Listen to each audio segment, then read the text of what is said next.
Reinforce cement concrete की series में आज हम लोग डिस्कस करने वाले हैं स्लैब से रिलेटेड जितने भी क्वेश्चंस और जो भी क्लॉज है IS 456 2000 में उनको डिस्कस करेंगे।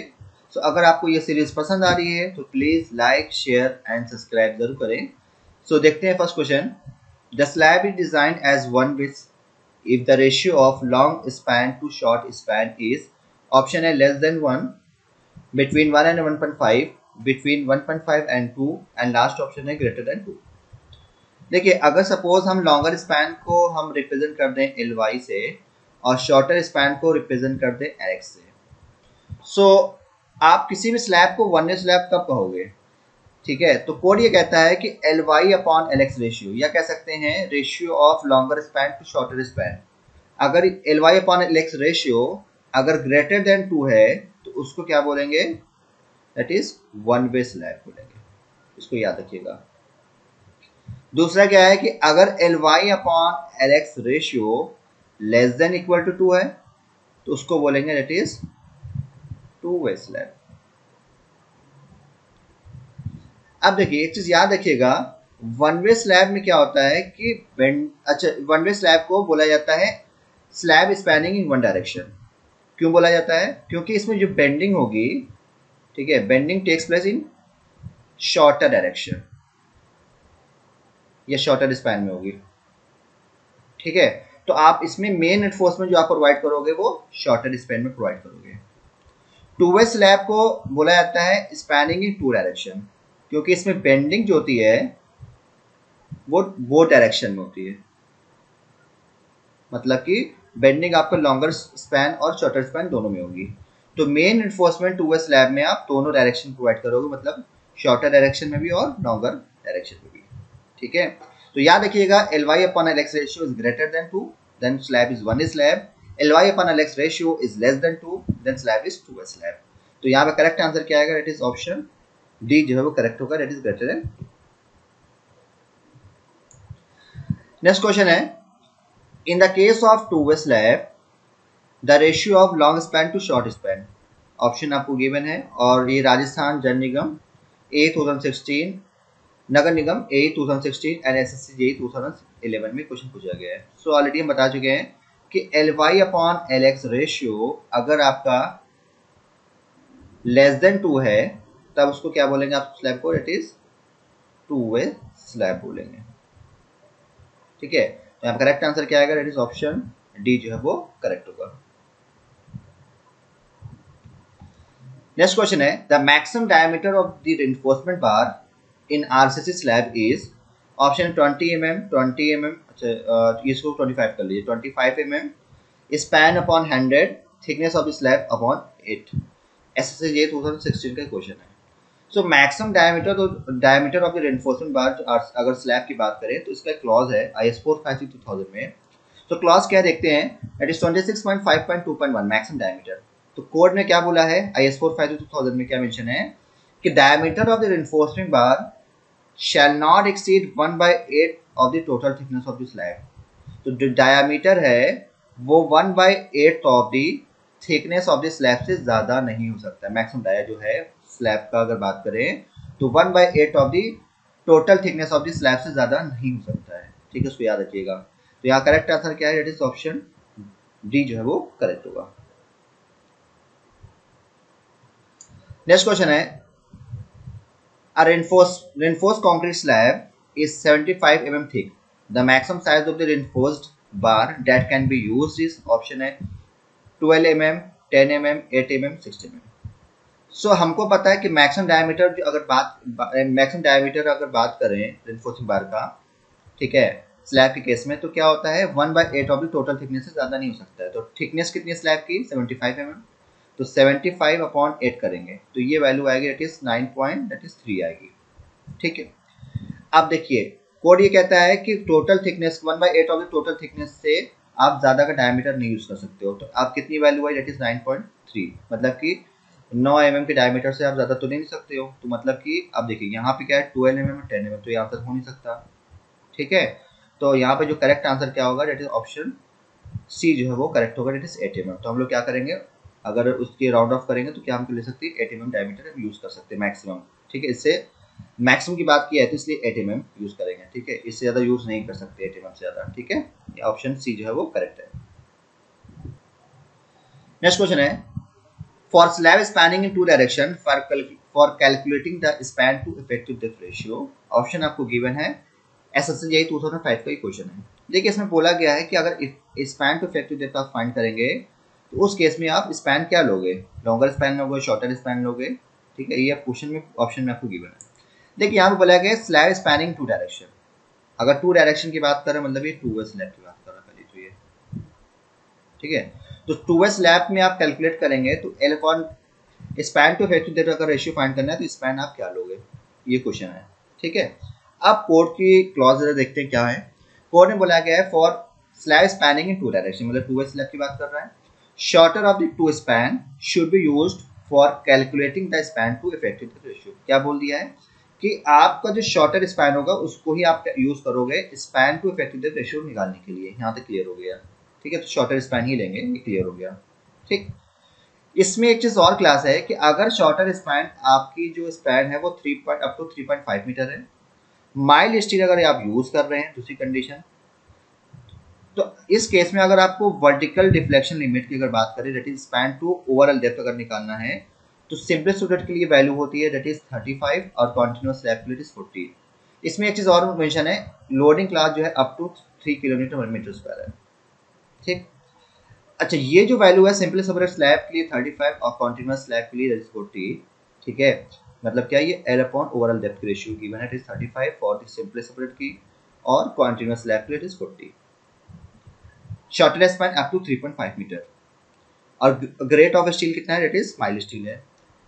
एक चीज और लिखा है, मान लिया आपका ग्रेट ऑफ स्टील अगर आपका HYSG बार है, मान लिया Fe415 है, तो उस केस में जो वैल्यू आपके है इसमें मल्टीप्लाई कर सकते हैं 0.8 से, ये तब यूज करेंगे, मल्टीप्लाई तब करेंगे जब आपका ग्रेट ऑफ स्टील HYSG बार है या Fe415 है, ठीक है। तो यहाँ पे करेक्ट आंसर क्या होगा, दैट इज ऑप्शन ए जो है वो करेक्ट होगा, that is shorter span should be considered. Next question है in the case of two way slab the depth of the slab is based on, option आपको given है, SSCI 2007 का question है, अभी ऑलरेडी हमने पीछे क्वेश्चन में भी डिस्कस कर लिया है। अगर टू वे स्लैब की बात करेंगे तो जो अगर डेप्थ अगर स्लैब की कंसीडर करना है तो हम कौन सा स्पैन लेंगे, शॉर्टर स्पैन लेंगे, तो करेक्ट आंसर क्या होगा, दैट इज ऑप्शन सी जो है वो करेक्ट होगा। नेक्स्ट क्वेश्चन है the minimum cover of a slab should neither be less than the diameter of bar nor not less than, option है 10 mm, 15 mm, 20 mm, 25 mm, SSCI 2009 and 2011 का ही question है, ठीक है।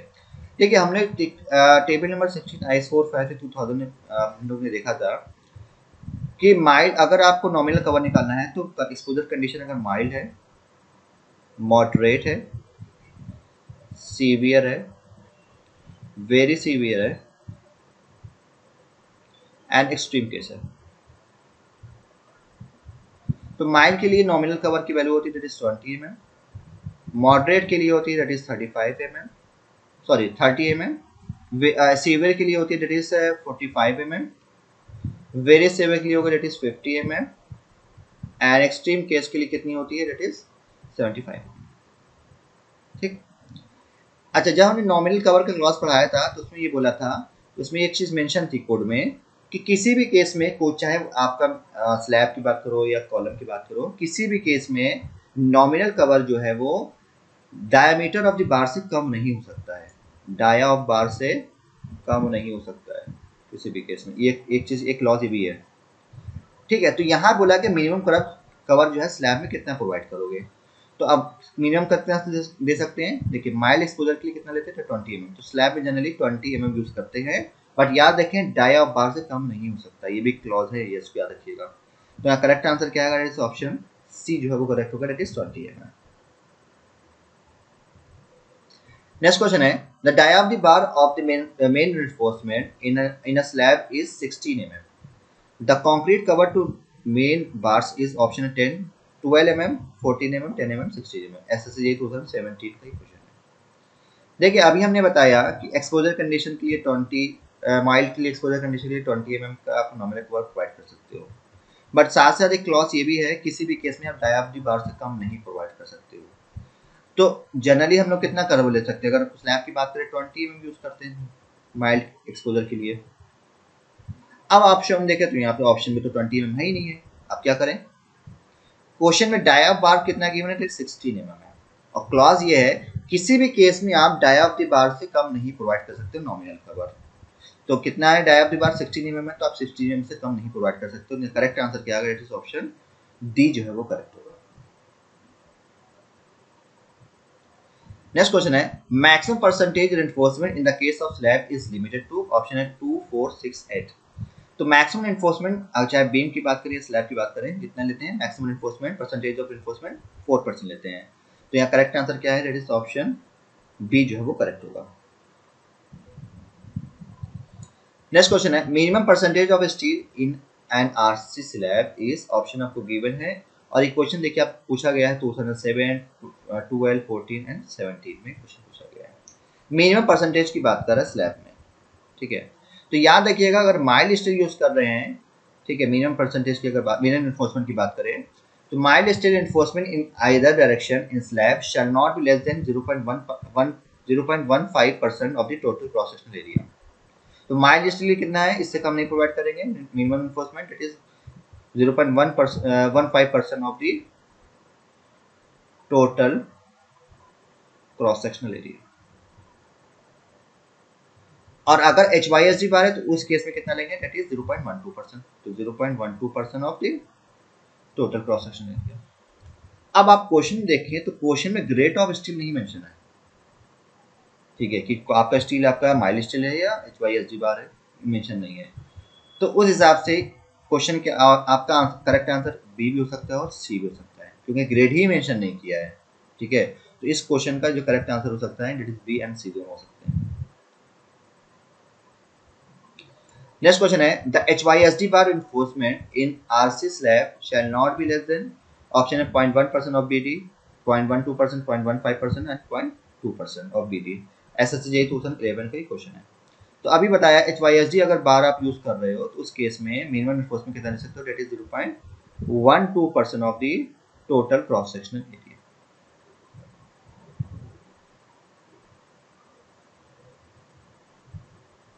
और माइल्ड स्टील कितना लेंगे? ये आपका माइल्ड स्टील के लिए that is 0.15% of the total cross sectional area, ठीक है। तो यहाँ करेक्ट आंसर क्या आएगा? दैट इज ऑप्शन बी जो है वो करेक्ट होगा।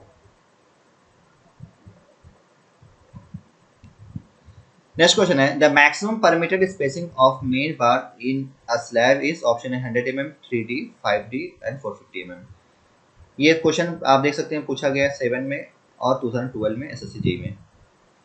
स्लैब की अगर बात करें, स्पेसिंग की बात करें, मैक्सिमम स्पेसिंग की बात करें, तो अगर आप मेन बार की बात करें, मेन बार की स्पेसिंग की बात करें तो कोड ये कहता है कि shall not be more than 3 times of the effective depth of the slab और 300 mm whichever is smaller। मतलब क्या है? मेन बार के लिए 3D और 300 mm whichever is smaller, जो भी होगा उसको हम लेंगे। ये आपका मेन बार की बात कर रहा है, मेन एनफोर्समेंट की बात कर रहा है। अगर आप डिस्ट्रीब्यूशन स्टील प्रोवाइड कर रहे हैं against the shrinkage and temperature, इससे कुछ कभी कभी क्वेश्चन पूछा जाता है कि मिनिमम डिस्ट्रीब्यूशन रेनफोर्समेंट जो है स्लैब में क्यों प्रोवाइड करते हैं? तो याद रखिएगा कि प्रोवाइड करते हैं against the shrinkage and temperature stresses के अगेंस्ट प्रोवाइड किया जाता है। इसके केस में क्या है कि अगर डिस्ट्रीब्यूशन रेनफोर्समेंट दे रहे हैं तो इसके लिए क्या है कि स्पेसिंग कितनी होनी चाहिए? Shall not be more than 5 times of effective depth और 450 mm whichever is smaller, जो भी कम होगा ले लेंगे। 5D, D क्या है? Effective depth of the slab है और 450 mm whichever is smaller। यहाँ पे मेन बार की बात किया है तो मेन बार के लिए क्या है? दैट इज 3D और 300 mm। तो यहाँ पे करेक्ट आंसर क्या होगा? 300 mm तो है ही नहीं, तो करेक्ट आंसर क्या होगा? That is 3D। So option B जो है वो करेक्ट होगा। नेक्स्ट क्वेश्चन है the in a simply supported slab minimum spacing of distribution reinforcement should be 4 times the effective depth of the slab, option है 20 centimetre, 30 centimetre, 40 centimetre और 20। SSC 2016 का ही question है। देखिए डिस्ट्रीब्यूशन इन्फोर्समेंट की मैंने बात कर दी है, तो डिस्ट्रीब्यूशन इन्फोर्समेंट की क्लॉज क्या है? Spacing should not be more than 5D और 450 mm which ever is smaller. यहाँ पे 4 नहीं होगा, यहाँ पे 5 होगा, ठीक है, तो इसको करेक्ट कर लीजिएगा।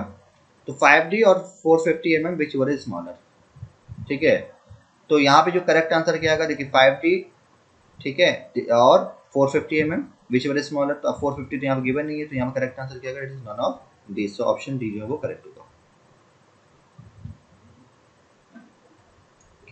नेक्स्ट क्वेश्चन है the bending moment coefficient for the slab spanning two direction, मतलब कि स्पैनिंग इन टू डायरेक्शन की बात कर रही है, मतलब टू वे स्लैब की बात कर रहा है। At the right angle and simply supported on all four sides are given in the table. Option आपको टेबल में आप अल्फा एक्स की वैल्यू गिवन है, अल्फा वाई की वैल्यू गिवन है, L Y upon L X ratio given है, और longer span और शॉर्टर स्पैन की वैल्यू गिवन है। ये आपको longer span L Y given है, शॉर्टर स्पैन एल एक्स आपको गिवन है, ठीक है। और फैक्टर लोड कितना गिवन है, that is 8 kilo newton per metre square given है। आपको बेंडिंग अल्टीमेट बेंडिंग मोमेंट निकालना है per metre width acting two direction will be, option आपको गिवन है। देखिए क्वेश्चन आपको देखने में बहुत लग रहा होगा कि बहुत लंबा क्वेश्चन है, लेंदी होगा, बट क्वेश्चन में कुछ नहीं है। सबसे पहले देखिए क्वेश्चन में तो बोल दिया स्पैनिंग टू डायरेक्शन, तो ये हमको क्लियर हो गया टू वे स्लैब है, मगर फिर भी हम क्रॉस चेक कर जरूर कर लेते हैं। कैसे कि L Y upon L X ratio निकाल लेते हैं, ठीक है। तो longer span upon shorter span का रेशियो दैट इज 4.4 अपॉन 4, कितना आ गया, दैट इज 1.1। ये लेस देन 2 है, इसमें टू वे स्लैब है, और क्वेश्चन बोल दिया गया कि slab in two direction, spanning two direction, two way slab है, क्लियर हो गया। टू वे स्लैब में अगर आप मूवमेंट निकालेंगे एम एक्स और ये एम वाई दोनों डायरेक्शन में, तो मूवमेंट कितना होगा, कोड फॉर्मूला है that is W alpha X and L X square, और एम वाई के लिए होता है W alpha Y L X square. याद रखिएगा एम एक्स के केस में भी अल्फा एल एक्स होता है, और एम वाई के केस में भी एल एक्स होता है। ये मिस्टेक आपकी यहीं पे हो सकती है। अब देखिए लोड आपको गिवन है 8 है, 8 किलो न्यूटन है, फैक्टर है, ठीक है, तो डब्ल्यू यहाँ पे फैक्टर ही है, ठीक है। अब बात करें कि अल्फा एक्स की वैल्यू कितनी होगी और अल्फा वाई की वैल्यू कितनी होगी। आपका एल वाई अपन एल एक्स रेशियो कितना है, दैट इज 1.1 आया है। तो 1.1 के लिए अल्फा एक्स की वैल्यू गिवन है, अल्फा वाई की वैल्यू गिवन है, बस पुट कर दिया और आंसर आ गया। तो कितना हो गया, that is 8 into that is 0.074 into L x कितना गिवन है, दैट इज 4 स्क्वायर। इस तरह एल वाई निकाल लीजिए, 8 इंटू अल्फा वाई कितना है 0.061 इंटू 4 स्क्वायर। इसको सॉल्व करेंगे तो वैल्यू आएगी 9.47, और इसको सॉल्व करेंगे वैल्यू आएगी 7.81। तो करेक्ट आंसर क्या आएगा, ऑप्शन डी जो है वो करेक्ट होगा। नेक्स्ट क्वेश्चन है in case of two way slab deflection of the beam is option है primary as a function of long span, primary as a function of short span, independent of the slab span, और none of the above. ये question आप देख सकते हैं बहुत से exam में क्वेश्चन ही पूछा गया है। देखिए डिफ्लेक्शन के लिए अभी हमने क्लॉज बता चुके हैं टू वे स्लैब के लिए, जो आप डिफ्लेक्शन के लिए जो स्पैन लोगे कौन से लोगे, शॉर्टर स्पैन लोगे, ठीक है। तो करेक्ट आंसर क्या है, ऑप्शन बी जो है वो करेक्ट होगा। नेक्स्ट क्वेश्चन है according to IS 453-2000 slab which span in two direction with corners held down are assumed to be divided in each direction into middle strip and edge strip such that the width of the middle strip is, option आपको given है, SSC 2016 का question है। देखिए to way slab में अगर बात करें तो टू वे स्लैब में जो आपका स्पैन होता है उसको हम डिवाइड कर देते हैं मिडिल स्ट्रिप और एज स्ट्रिप पे। तो क्वेश्चन पूछा गया है कि मिडिल स्ट्रिप की विड्थ कितनी होगी। अच्छा अब अगर कोड का क्लॉज अगर आप पढ़ेंगे तो कोड के क्लॉज में आपका ये गिवन है कि आप किसी भी डायरेक्शन चाहे बात करें, शॉर्टर स्पैन की डायरेक्शन की बात करिए, लॉन्गर स्पैन की बात करें, तो आप इस तरह से मिडिल स्ट्रिप और एज स्ट्रिप में डिवाइड कर लोगे। तो जो मिडिल स्ट्रिप की जो विड्थ लोगे कितना होगा, that is 3/4 into L Y अगर एक डायरेक्शन में चल रहे हो, और एज स्ट्रिप की वैल्यू कितनी होगी, that is L Y upon 8 अगर इसी का अगर हम बात करें एल वाई डायरेक्शन में, तो मिडिल स्ट्रिप की वैल्यू कितनी होगी, that is 3/4 into L X, edge strip कितनी होगी एल एक्स बाई 8, और एज स्ट्रिप क्या होगी एल एक्स बाई 8, ठीक है। तो याद रखिएगा, तो यहाँ करेक्ट आंसर क्या आएगा, that is 3/4 into width of the slab. तो यहाँ पे करेक्ट आंसर क्या आएगा, दैट इज ऑप्शन सी जो वो करेक्ट है। नेक्स्ट क्वेश्चन है the maximum ratio of span to depth of a simply supported end spanning in two direction is option है 25, 30, 35 and 40। तो 2017 SSC JEE का क्वेश्चन है। अभी बताया कि अगर टू वे स्लैब की अगर बात करें, टू वे स्लैब में अगर आपको डिफ्लेक्शन की बात करें, span to effective depth find करना है, ठीक है, और स्पैन अप टू 3.5 मीटर हो, लोडिंग क्लास जो है आपका 3 kilo newton per metre square हो, ठीक है, और अगर आप माइल्ड स्टील यूज कर रहे हो तो सिंपली सपोर्टेड के लिए, सिंपली सपोर्टेड